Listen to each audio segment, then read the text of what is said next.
नमस्कार, मी ऋषी देसाई. सुवर्ण कोकण सामर्थ्य महाराष्ट्राचे. खरं तर हे शब्द उच्चारता उच्चारता आज 500व्या एपिसोडचा टप्पा आपण पार पाडतोय. केवळ सुवर्ण कोकणच्या शिलेदारांमुळे नाही, तर अवघ्या महाराष्ट्रामुळे, कृषी क्रांतीवर विश्वास असणाऱ्या तरुणामुळे, गावाकडे प्रेम असणाऱ्या प्रत्येक माणसामुळे, शहराबद्दल स्वतःच्या कुटुंबाबद्दल प्रेम असणाऱ्या नव उद्योजकांमुळे आणि सगळ्यात महत्त्वाचं म्हणजे ज्याला खऱ्या अर्थानं स्वातंत्र्याची किंमत कळली अशा प्रत्येक नव्या व्यक्तित्वामुळे हा सगळा टप्पा आम्ही पार पाडू शकलोय. अर्थात या सगळ्या कार्यक्रमाबद्दल, या सगळ्या चळवळीबद्दल बोलण्यासाठी आपल्या स्टुडिओत आहेत सुवर्ण कोकणचे संस्थापक अध्यक्ष सतीश परब. स्वागत आपलं. खरं तर 500व्या एपिसोडच्या जशा शुभेच्छा तशाच स्वातंत्र्य दिनाच्याही खूप खूप शुभेच्छा. एक दोन म्हणता म्हणता 100 झाले, 100 म्हणता म्हणता 200-300 झाले आणि आज 500व्या एपिसोडचा हा टप्पा आहे. कसं वाटतंय? खूप छान वाटतंय ऋषी, कारण ज्या पद्धतीत शिलेदारांनी मेहनत घेतली आणि लोकांनी जे भरभरून प्रेम दिलं ना, त्यामुळे हा टप्पा कधी गाठला तो समजलाच नाही. कारण असं वाटलं एक काल परवाच आपण चालू केलं होतं सगळ्या गोष्टी आणि लोकांना आता त्याची सवय लागली. मला खूप असंख्य महाराष्ट्रातले लोक मला भेटतात, महिला असतात, पुरुष, वृद्ध पुरुष असतात, सांगतात की आम्ही हा कार्यक्रम सोडून कुठे जात नाही. म्हणजे हा कार्यक्रम जसं रामायण पहिल्यांदा लागायचा आणि टीव्या बंद चालू व्हायच्या, सगळं सुमसम असं आता गावाखेड्याकडे होतं की सुवर्ण कोकणचा कार्यक्रम 11:30ला लागणार म्हणजे आपल्याला 11:15-11 पर्यंत पोचलं पाहिजे, अशी ती सवय असते. आणि खूप बरं वाटतं, एक वेगळं इन्स्पिरेशन आम्हालाही भेटतंय. सर्वांना खूप काही गोष्टी शिकायला भेटतात, कारण जिथे जिथे महाराष्ट्रात आपण जातो संपूर्ण तरुणाई, संपूर्ण गाव तिथे पोचलेलं असतं. सकाळी 7 वाजल्यापासूनच लोक तिथे जमा होतात आणि एक मोठी उत्सुकता होते, मोठी अपेक्षा असतात आणि प्रयत्न करतो की त्या अपेक्षावर खरे ठरण्याचा. आणि आजपर्यंत तरी शिलेदारांच्या जोरावर आणि मार्गदर्शनाच्या सहकार्याने तिथपर्यंत पोचू शकलो ऋषी. आणि खूप काही गोष्टी अजून करायच्या आहेत. स्वातंत्र्य नक्की काय ते आता लोकांना समजायला लागलं, कारण आजपर्यंत स्वातंत्र्यदिनी जसं आज 15 ऑगस्ट आहे, लोक झेंडा उगवतील, फडकवतील, त्याच्यानंतर शपथ घेतील, भारत माझा देश आहे, सारे भारतीय माझे बांधव आणि माझ्या देशावर माझे प्रेम आहे. सगळं झूट आहे. देशावर सोडा, कुटुंबावर आपलं किती प्रेम आहे आणि ते किती प्रामाणिक आहे ना, ते आता मोजायची गरज आली आहे ऋषी. कारण काय माहिती आहे, प्रेम करणं वेगळं आणि व्यक्त करणं वेगळं असतं. माझ्या मुलीला मी प्रेम करतो, तिचं लग्न मला थाटामाटात करायचं, पण मी त्याच्यासाठी प्रयत्न काय करतोय, किती प्रामाणिक प्रयत्न करतो ना, ते खूप महत्त्वाचं असतं. बायकोवरही माझं प्रेम आहे, तिला सुखात ठेवणं हा माझा कर्तव्य आहे हे आम्ही म्हणतो, पण ते कर्तव्यपूर्ती आपण किती प्रामाणिकपणे करतो ना, तेही चाचपणी करणं अतिशय महत्त्वाचं आहे. आणि आता गोष्टी बदलतात, लोकांना आता समजू लागले यातले श्रीमंती काय, यातला पैसा काय. लोक आता मुंबई महानगरातला मनुष्य पुन्हा शेतीकडे वळू लागला. मला वाटतं सुवर्ण कोकणचं जर खरं यश असेल ते हेच, कारण आजच संध्याकाळीच मला वाटतं शिरोडकर हायस्कूलला जी कार्यशाळा आहे, गेले 3 दिवस आम्ही लोकांना सांगतोय कार्यशाळा फुल झाली येऊ नका, कार्यशाळा फुल झाली येऊ नका. लोकांचा एवढा प्रचंड दबाव आहे. कोण सांगतात हॉल बदला, कोण सांगतात अजून करा, की एवढं प्रचंड प्रेम आम्ही अपेक्षित नव्हतं ऋषी. सिंधुदुर्गातून जवळजवळ 150 ते 200 लोक ग्रुपनी येत आहेत. तीच गोष्ट संपूर्ण महाराष्ट्रातले लोक 20-20, 30-30 जणांचे ग्रुप एकत्र येऊन मुंबईकडे सर्वांची कूच केली. मला वाटतं 12 वाजल्यापासूनच आता लोकांची तिथे गर्दी जमाल. तर आम्ही हॉलचे जे प्रबंधक आहेत त्यांनाही विनंती केली, जी लोक येतील एवढ्या लांबून त्यांना तुम्ही प्रवेश, लोक आधीच 4-4 तास अगोदर येऊन उभे राहायला लागले. सो खूप काही गोष्टी आहेत आणि हे जे प्रचंड प्रेम असंच आपल्यावर सदैव राहतील आणि या कार्यशाळेतून लोकांना एक जगण्याचा एक चांगला मार्ग भेटेल, एक नवी दिशा भेटेल, हेच आशा करतो. नाही, ज्या पद्धतीनं आज 15 ऑगस्ट आपण स्वातंत्र्याचा अर्थ नेमकं काय घेणं अपेक्षित आहे आणि सगळ्यात महत्त्वाचं म्हणजे या चळवळीत आल्यानंतर लोकांना स्वातंत्र्य या शब्दाची किंमत आता कशा पद्धतीनं कळू लागली. कारण नोकरीतनं राजीनामा देऊन स्वतः काहीतरी उद्योग करणं म्हणजे स्वातंत्र्य नाही. तुम्ही तुमच्या नजरेतनं स्वातंत्र्य म्हणजे काय आणि त्यांच्या नजरेतनं जे शिलेदार आहेत ते आज कशा पद्धतीनं या स्वातंत्र्याचा अर्थ शोधतायत? सर ऋषी, स्वातंत्र्य म्हणजे माझ्या मते असं आहे की तुम्ही स्वाभिमानाने जगणं, कोणाची गुलामी न पत्करणं, कोणासमोर लाचार न होणं, एक ताट मानेने, ताटकण्याने आपल्या कुटुंबाला अभिमान वाटेल असे जेव्हा तुम्ही काम करता, मला वाटतं ते खऱ्या अर्थाने स्वातंत्र्य असतं. आणि आताचं जे स्वातंत्र्य आहे ते मला सगळं सैराट झालेले सगळी लोक दिसत आहेत, जास्त करून तर नाही. आणि नक्की स्वातंत्र्य कोणाला भेटलं ते समजायला मार्ग नाही. मागेच मी पेपरात गोष्ट वाचली होती, कळमगाव उस्मानाबादला सावकाराचं आठवड्याचं व्याज 15 आणि 20% आणि हजाराच्या कर्जासाठी लाखो रुपये घेऊन सुद्धा एका युवकाला तो गटारातलं पाणी का पाजतो आणि इथे कुठेतरी स्वाभिमान त्याचा ठेच लागली म्हणून तो आत्महत्या का करतोय. आणि एक नाही दोन नाही की पूर्ण गावच्या गाव जिल्ह्याचा जिल्हा त्याच्या अंकित आहे. सगळे चिटोरे तिथे सापडले आहेत. नुसते म्हणजे इंग्रज गेले आणि हे भांडवलदार आता उभे राहिले आहेत. सरकारच्या बाबतीत बोलणं तर हेच नाही, कारण तुम्ही बघा आता आम्ही मराठवाड्यात मागे होतो, कांदा उत्पादक अक्षरशः रडतोय. 90 रुपयांनी 100 रुपये पट्टी भेटते. गेल्या वर्षी कांद्याला 20-30 रुपये भाव होता म्हणून आता कांदा लावला. एकरी 40,000 रुपये खर्च येतो. म्हणजे तुम्हाला माहिती आहे की किलो मागे जवळजवळ 1.5 ते 2 रुपये खर्च आहे. 3 ते 3.5 रुपये खर्च आहे. 4 रुपयापर्यंत तो खर्च जातो मजुरी वगैरे पकडून. पण आता लोकांना कांद्याचा भाव हा फक्त 1.5 रुपये पण भेटत नाहीये. मला एक समजत नाही, कांद्याचे भाव जेव्हा चढतात ना तेव्हा सरकार अतिशय तत्परतेने त्यावर कारवाई करतं आणि जेव्हा उतरतात ना तेव्हा एवढा ढिल्लपणा असतो. मला वाटतं आता 35 दिवस कांद्याचे लिलाव बंद होते. मग त्या शेतकऱ्यांनी करावं का? मी एका वाहिनीवर त्या शेतकऱ्यांच्या पत्नीची मुलाखत बघत होतो.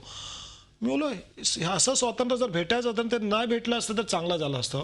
कारण ती माऊली आमच्या शेतकऱ्याची पत्नी 4 वेळा तिचा हात असा होता म्हणजे आपल्या गळ्यातला काळा दोरातील लपवत होते शर्मेने. मला वाटतं शरम त्यांना नाही तर या सरकारला किंवा प्रशासनाला वाटली पाहिजे. आणि ज्या दिवशी शरम वाटेल ना मला वाटतं त्या दिवशी आपण खऱ्या अर्थाने स्वातंत्र्याकडे एक बोलतो ना थोडीशी कूच करू. त्यामुळे स्वातंत्र्य नक्की काय कोणाला भेटलं हे संशोधनाचा भाग झाला. आम्ही फक्त देश स्वतंत्र झाला, ही भूमी स्वतंत्र झाली, पण माणसं अजूनही पारतंत्र्यात आहेत. पारतंत्र्याचं विष एवढं प्रचंड आमच्या अंगात भिनलं आहे ना ऋषी, की खूप मेहनत करावी लागेल या सगळ्या गोष्टीतून बाहेर येण्यासाठी. परंतु आजच्या महाराष्ट्रातील त्याकडे मला वाटतं वाटचाल चालू असले मला खूप बघायला भेटतं. नक्कीच हाच जो प्रश्नाचा विचारला होता त्याचा गाभा हाच होता की शिलेदारांच्या दृष्टीतनं आता स्वातंत्र्य या चळवळीतनं नेमकं कसं आता फुलू लागले.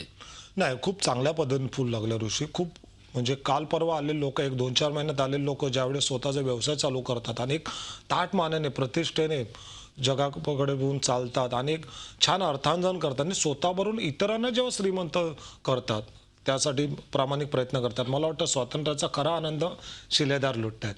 कारण ते स्वतःबरोबर इतरांनाही त्या पारतंत्र्यातून बाहेर काढण्याचा ते प्रामाणिक प्रयत्न करतात. त्यामुळे शिलेदारांच्या दृष्टीने आणि जी लोक आहेत चळवळीत आले आहेत, प्रशिक्षण घेतात, स्वतःचा उद्योगधंदा सुरू करतात, मला वाटतं खऱ्या अर्थाने त्या स्वातंत्र्याकडे त्यांची वाटचाल चालू आहे. त्यांची ही स्वातंत्र्याकडेच खऱ्या अर्थानं वाटचाल सुरू आहे. आणि यातलं जे आता एक महत्वाचं पाऊल म्हणजे आज संध्याकाळी पडते. आज आपण त्यांच्यासाठी मोफत कार्यशाळा मुंबईत आयोजित केली आहे. या कार्यशाळेबद्दल काय सांगाल? त्या कार्यशाळेची कॅचलाईन खूप छान होती. दारिद्र्याच्या छाताडावरती उद्योजकतेचा घरोद्दोष पडकूया, चला श्रीमंत बनूया, अशी ती कॅचलाईन होती आणि खूप लोकांना ती भावली होती. कारण कसं होतं माहिती आहे की नक्की आपण स्वातंत्र्यदिनी काय करायचं. कारण आता लाईनीत 4-5 सुट्ट्या आल्यात, खूप जणांचे प्लॅन असतील. कारण जे चाकोरीबद्ध जीवन जगतात, 8-10 तास जे नोकरी करतात, कुठे ना कुठे काम करतात, त्यांच्यासाठी हा विकेंड आहे. पण नक्की तो विकेंड असायला हवा की आयुष्याला नवं वळण देणारा एखादा एक निर्णायक क्षण असावा, प्रत्येकाने ठरवला पाहिजे. आणि आजच्या कार्यशाळेत आलेल्या प्रत्येक माणसाचं भावविश्व कसं बदललं जाईल, कसं त्याला श्रीमंतीकडे धावण्यास प्रवृत्त केले जाईल, यासाठी सर्वतोपरी प्रयत्न आम्ही आजच्या कार्यशाळेत करणार आहोत. ऋषी, कालपासून एवढे प्रचंड फोन येत आहेत की आम्ही सांगून थकलो की कार्यशाळा फुल झाली आहे. कॅपॅसिटी फक्त 800 ते 1000 लोकांची आहेत, पण जवळजवळ 2,500 ते 3,000 लोकांनी फोन केले. त्यामुळे आम्हाला थोडीशी भीती आहे की नक्की काय करावं. पण मला नक्की खात्री आहे की लोक आजपर्यंत एवढं जबरदस्त सहकार्य ह्या सगळ्या कार्यशाळांना करत असतात. स्वतःहून म्हणजे जिथे भेटेल तिथे उभे राहतात. जागा नाही भेटली तर कुठेही बाहेरून बघतात. मला वाटतं आज यांच्या प्रेमामुळे कोणतीही भीती वाटण्याची कारण नाही. आणि कार्यशाळा ही नेहमीप्रमाणे प्रचंड यशस्वी होईल. आलेल्या प्रत्येकाला जगण्याचा एक नवा मूलमंत्र भेट दिसेल आणि एक वेगळं चित्र बदललेलं तुम्हाला थोड्याच दिवसात दिसेल. एक वेगळं चित्र बदललेलं पाहणं आणि एक वेगळं चित्र बदलून दुसऱ्यांना दाखवणं, या 2 गोष्टी आहेत. आणि या सगळ्याची सुरुवात ही आपणापासून होते. अर्थात परिश्रमपूर्वक कष्ट साध्य करण्यासाठी केलेली जी मेहनत असते तीच खऱ्या अर्थानं या स्वातंत्र्याच्या श्रीमंतीकडे तुम्हाला नेणारी असते. 5व्या एपिसोडमध्ये आपण असाच काही संवाद साधतो. एक छोटासा ब्रेक घेतोय. पाहत राहा सुवर्ण कोकण, सामर्थ्य महाराष्ट्राचे.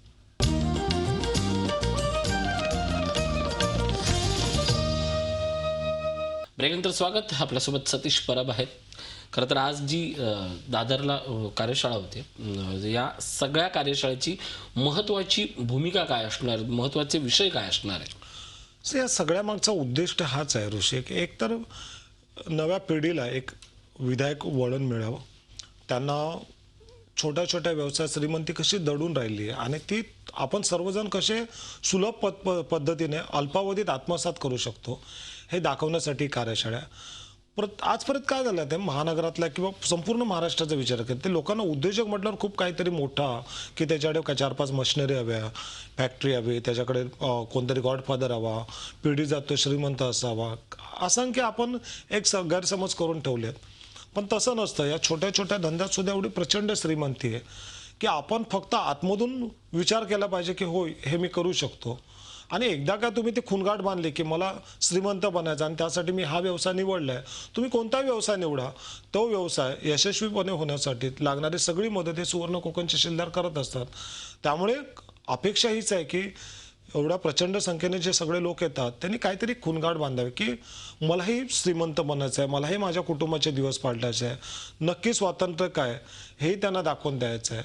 आणि हे जे छोटे छोटे धंदे जे इतर लोक अतिशय यशस्वीपणे करतात, कमी शिक्षण असून कोणताही अनुभव नसून तर इतर लोक करू शकतात, तर आपण का करू शकत नाही. आणि जर तुमचा स्वतःवरती विश्वास असेल ना तर एक खुणगाठ बांधा, लिहून ठेवा तुम्हाला कोणता व्यवसाय करायचा आहे. नुसतं हे करू नका, तर त्यासाठी लागणारं सखोल प्रशिक्षण असेल किंवा इतर मार्गदर्शन असेल ते सर्व तुम्हाला सुवर्ण कोकण देईल. पण तुमचा मनाशी निर्धार जो आहे ना तो ठाम असला पाहिजे. त्यामुळे आजच्या कार्यशाळेमध्ये खूप काही अशा चांगल्या गोष्टी बघायला भेटेल ज्याची अपेक्षाही कोणी केली नव्हती ऋषी. नक्कीच याच कार्यशाळेमध्ये आपण अश्वमेधचे फॉर्म असेल किंवा सुवर्ण कोकणचे शिलेदारचे फॉर्म असेल आणि डीव्हीडी विक्री या सगळ्याबद्दल भरभरून बोलणार आहोत त्याबद्दल.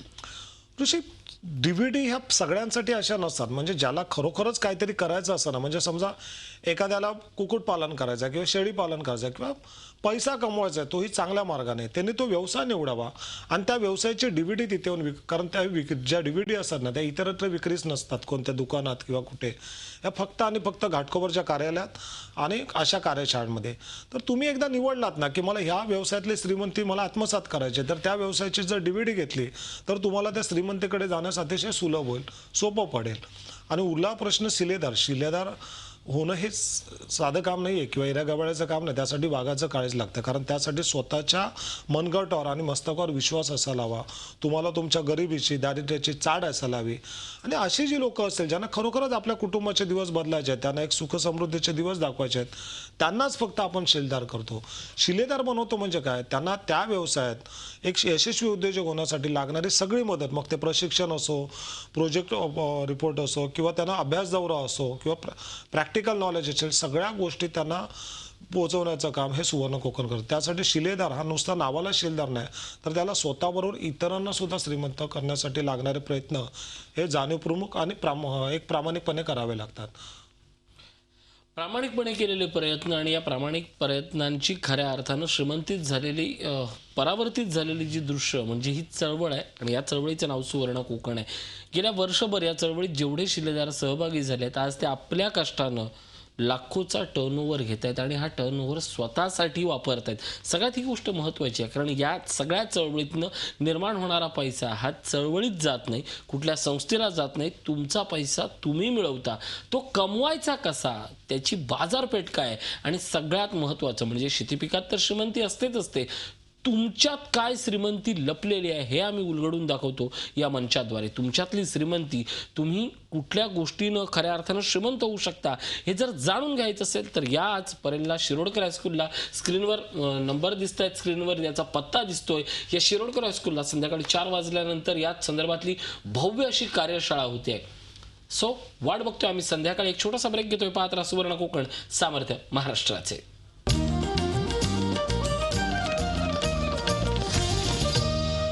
ब्रेकनंतर स्वागत. आपण बोलतोय सतीश परब यांच्यासोबत.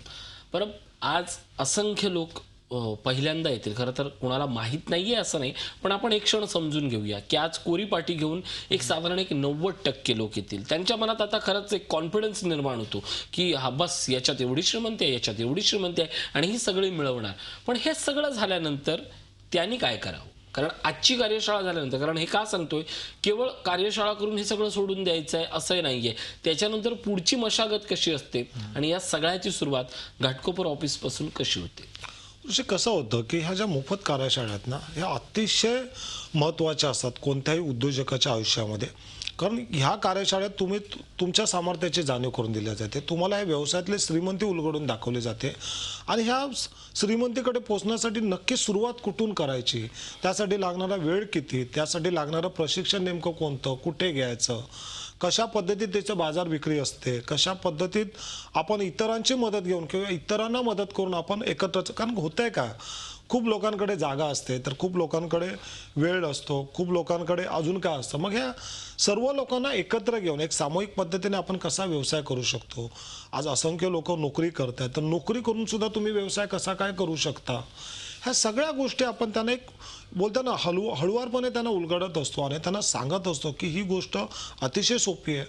असंख्य लोक हे करतात. कारण नुसत्या बोलण्यावर आमचा विश्वास ठेवू नका, तर जे जे यशस्वी उद्योजक आहेत, जे अल्पावधीत ह्या चळवळीत आले, शिलेदार झाल्याने उद्योजक म्हणून आता मिरवत आहेत, त्यांच्या प्रोजेक्टला तुम्ही भेट द्या.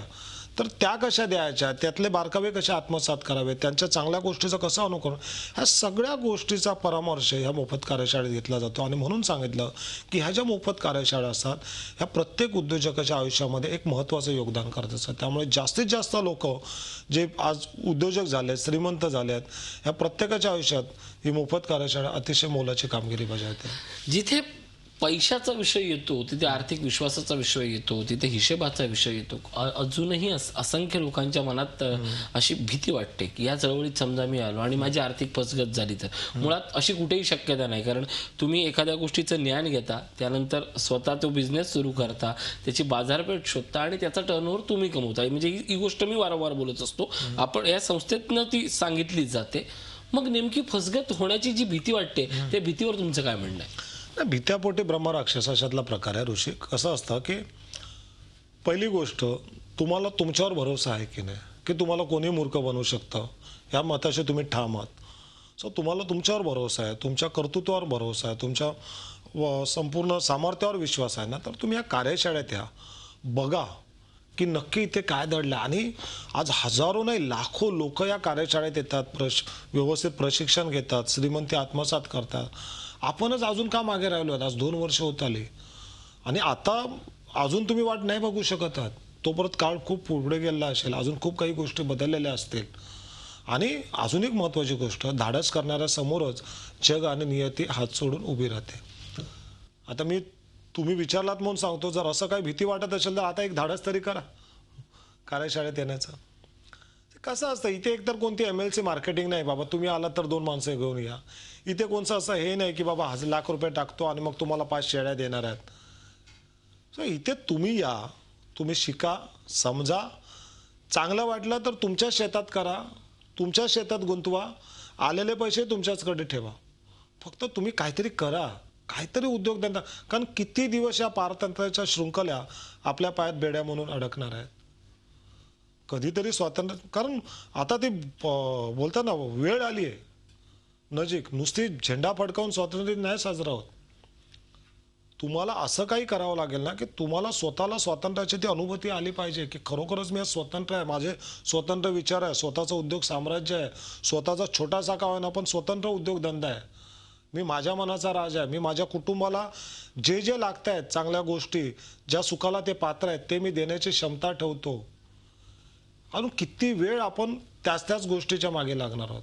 कुठेतरी तुम्हाला नवी पायवाटी धुंडाळावीच लागेल ऋषी. आणि म्हणून आजची कार्यशाळा अतिशय महत्त्वाची आहे. पण एवढंच सांगेन, एवढ्या गर्दीत ज्यांना कार्यशाळेत बसता येईल किंवा सामावून घेता ना, त्या प्रत्येकाने एक करा की तुम्ही तुमच्या आवडीनुसार, तुमच्या भौगोलिक परिस्थिती किंवा तुमच्या वेळेनुसार एखादा तरी व्यवसाय निवडा. त्या फॉर्ममध्ये लिहा की मला हा व्यवसाय करायचा आहे, ह्या व्यवसायातलं मला प्रशिक्षण घ्यायचं आहे. आणि निघताना त्या व्यवसायाची ॲटलिस्ट एक DVD तरी घेऊन निघा, जेणेकरून कुठेही पैसे भरण्यापेक्षा ॲटलिस्ट त्या DVD मधली जी श्रीमंती आहे ती तरी जाणून घ्या. आणि छोटंसं का होईना पण अनुकरण करा. कारण ऋषी आज महाराष्ट्र बदलतो, आज सगळीकडे एक वेगळंच चित्र आहे. झुंडीच्या धडकत आहेत कार्यशाळांमध्ये. काहीतरी त्यांनी बघितलं आहे, कुठेतरी त्यांनी ती यशाची बीजं रोवलेली पाहिली आहेत. आणि ज्या जिल्ह्यात, ज्या खेड्यात, तुम्ही विचार करा ना, कोकणामध्ये आजपर्यंत शेवगा लागवड कधी ऐकली होती, शेळीपालन मोठ्या प्रमाणात कधी ऐकलं होतं.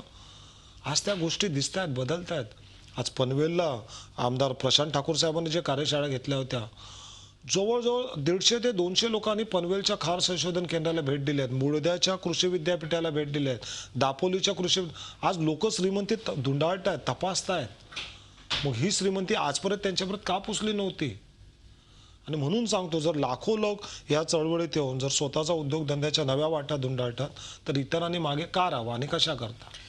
इतरांनी मागे का राहावं या प्रश्नाचं उत्तर शोधताना आज 15 ऑगस्टच्या निमित्तानं एकच आठवण करून देतो. मराठी माणूस गुंतवणूक करायला घाबरतो. कदाचित तुम्ही घाबरत असाल. आज सकाळपासून दिवसभर जाताना अनेक लहान मुलं ट्रॅफिक सिग्नलवर झेंडे विकताना दिसत असतील, स्वातंत्र्याचं प्रतीक विकताना दिसत असतील. विचार करा, त्यांच्याकडे इन्व्हेस्टमेंट करण्यासारखं काही नसतं. नक्की याच्यातनं नफा किती होईल याच्याकडे त्यांचं टार्गेट नसतं, पण ते इन्व्हेस्टमेंट करतात आणि आपली वस्तू ही विक्रीसाठी बाजारात आणतात. ते नफ्याचा हिशेब करत नाहीत का? ते गुंतवणूक करण्याचं धाडस करतात. नेमकं आपल्या माणसांचं चुकतं हेच. ज्याच्याकडे काही स्थावर नाही, जंगम नाही, तो माणूस गुंतवणूक करतो, नफा करतो, छोटा का होईना व्यवसाय करतो, त्यातनं पैसा मिळवतो. आजच्या 15 ऑगस्टच्या निमित्तानं ही गोष्ट प्रचंड शोधण्याची गरज निर्माण झाली आहे.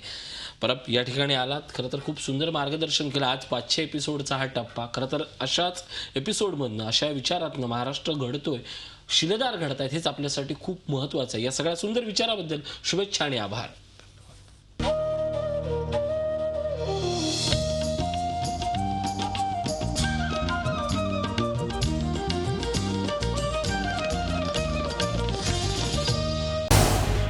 झी 24 तास रहा एक पाऊल पुढे.